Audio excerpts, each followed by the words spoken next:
नमस्कार दोस्तों, आज के इस वीडियो में मैं आप सभी के लिए मकर संक्रांति की एक प्राचीन कहानी लेकर आई हूँ। प्राचीन काल में बबरुवाहन नामक एक राजा था। वह बड़ा धर्मात्मा और दयालु था। उसके राज्य में हरिदास नाम का एक ब्राह्मण था। हरिदास बड़ा तपस्वी था। उसकी पत्नी का नाम गुणवती था। वह बहुत ही सुशील और धर्मवती थी। गुणवती पतिव्रता और भगवान की बड़ी भक्त थी। गुणवती ने अपने जीवन में सभी देवी देवताओं की उपासना की। एकादशी, महाशिवरात्रि तथा जन्माष्टमी आदि सभी व्रत विधि विधान से करती थी। वह यथाशक्ति दान पुण्य भी करती रहती थी। अतिथि सेवा से भी वह कभी विमुख नहीं रही। इस प्रकार जीवन भर वह धर्म परायण रही। वृद्धावस्था में जब उसका देहांत हुआ तो धर्मराज जी के दूत उसे आदर पूर्वक धर्मराजपुर ले गए।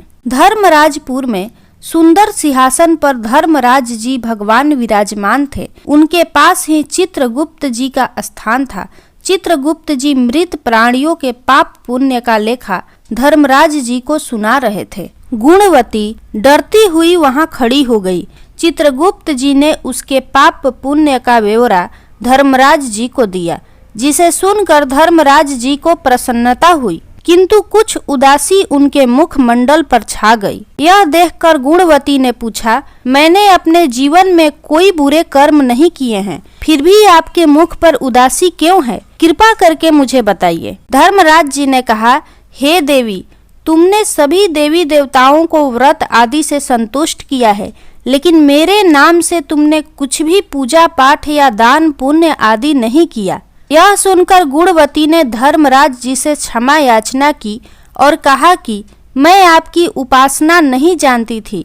कृपा करके वो उपाय बताइए जिससे सभी मनुष्य आपकी कृपा के पात्र बन सके। यदि मैं आपके मुख से आपके भक्ति मार्ग को सुनकर मृत्यु लोक वापस जा सकूं, तो आपको संतुष्ट करने का प्रयास अवश्य ही करूंगी। धर्मराज जी ने बताया, मकर संक्रांति के दिन जब सूर्य भगवान उत्तरायण में प्रवेश करते हैं, उस दिन से मेरी पूजा शुरू करनी चाहिए।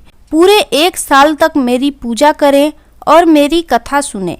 एक दिन भी पूजा या कथा छूटनी नहीं चाहिए। साथ ही धर्म के इन 10 नियमों का पालन करें। धृति अर्थात धीरज रखना तथा संतुष्ट रहना, क्षमा करना और मन को वश में रखना, चोरी ना करना, मन से पर पुरुष या पर स्त्री से बचना अर्थात मानसिक और शारीरिक शुद्धि, इंद्रियों को वश में रखना, बुद्धि की पवित्रता यानी बुरे विचार ना करना, पूजा पाठ तथा दान पुण्य करना, व्रत करना और व्रत की कहानी सुनना, सच बोलना और सच्चा व्यवहार करना, क्रोध ना करना। धर्म के इन 10 लक्षण का पालन करें। मेरी कथा नियम से सुनते रहें, दान पुण्य और परोपकार करते रहें।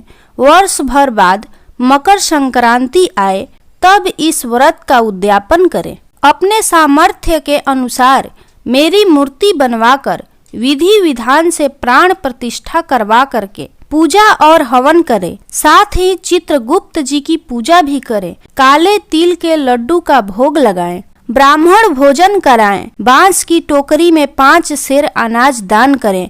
इसके अलावा गद्दा, तकिया, कंबल, चप्पल, लोटा तथा वस्त्र आदि देने चाहिए।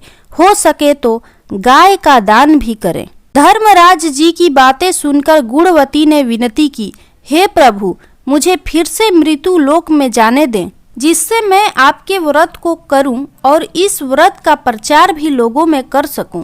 धर्मराज जी ने इसके लिए अपनी सहमति दे दी। गुणवती वापस जीवित हो गई। उसके शरीर में जान आ गई। वह उठकर खड़ी हो गई। उसके परिवार में सभी लोग बहुत प्रसन्न हुए। तब गुणवती ने धर्मराज जी वाली सभी बातें अपने पति को बताई। उसने कहा, हम धर्मराज जी का व्रत अवश्य करेंगे तथा धर्म का पालन भी करेंगे। मकर संक्रांति आने पर गुणवती और उसके पति ने धर्मराज जी के निमित्त व्रत शुरू किया।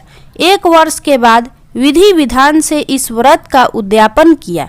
इस व्रत के प्रभाव से उन्हें धर्मराज जी की कृपा प्राप्त हुई और उन्हें मोक्ष तथा स्वर्ग की प्राप्ति हुई। हे धर्मराज जी महाराज, जिस प्रकार आपने गुणवती को मार्ग दिखाकर उस पर अपनी कृपा की, उसी प्रकार आपकी कहानी कहने वाले, सुनने वाले और हुंकारा भरने वाले सभी पर अपनी कृपा बनाए रखना, उनकी सभी मनोकामनाएं भी पूरी करना। प्रेम से बोलिए धर्मराज महाराज की जय। दोस्तों, यदि आपको यह वीडियो पसंद आई हो तो इसे लाइक करें, वीडियो को ज़्यादा से ज़्यादा शेयर करें और चैनल को सब्सक्राइब जरूर करें। धन्यवाद।